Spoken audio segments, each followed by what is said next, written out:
Hey, Kentucky, welcome back. Time to talk a few more topics now. First up, we've heard an awful lot of complaints about the state's handling of unemployment claims since the COVID-19 crisis struck.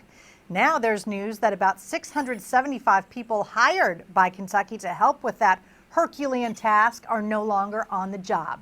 Many of these Tier 1 employees who worked for call center vendors were thrust into the job before proper training, and now that Kentuckians are returning to work, Frankfort has ended those vendor contracts. And Keith, a lot of those people were the first touches that someone had, and without training, it did not go as smoothly as they had hoped.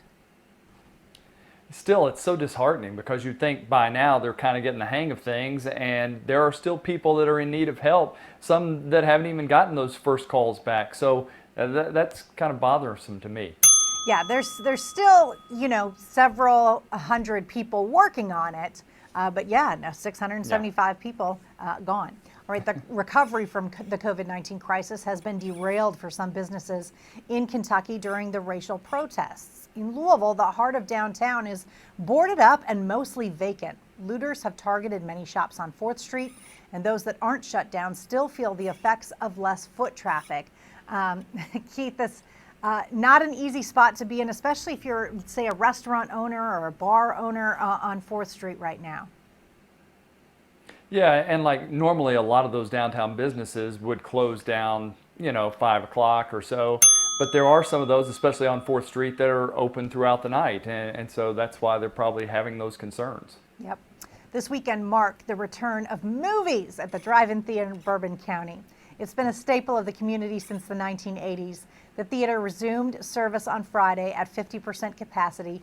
The owners took extra steps to ensure customers were safe while enjoying a night out. Keith, I love seeing this. I love the movies. I love the drive-in. This is great. I've got to get back over and visit that place and catch a movie or two, because that's something I always loved doing. We had one in Richmond when I was growing up that is since long gone. So got to get back out there, and it's great to see it coming back. You can watch too, because if you pay for the first movie, they let you stay for the second one, which is awesome. All right, several members of UK's 2020 football squad have been singled out by Athlon Sports. The website recently released its all-SEC teams for the upcoming season, and 9 Kentucky Wildcats were selected to the 4 teams. 3 players, Drake Jackson, Darian Kennard, and Max Duffy, were all named to the first team. And Keith, to have 9 on those teams, that's a little bit more than usual for Kentucky.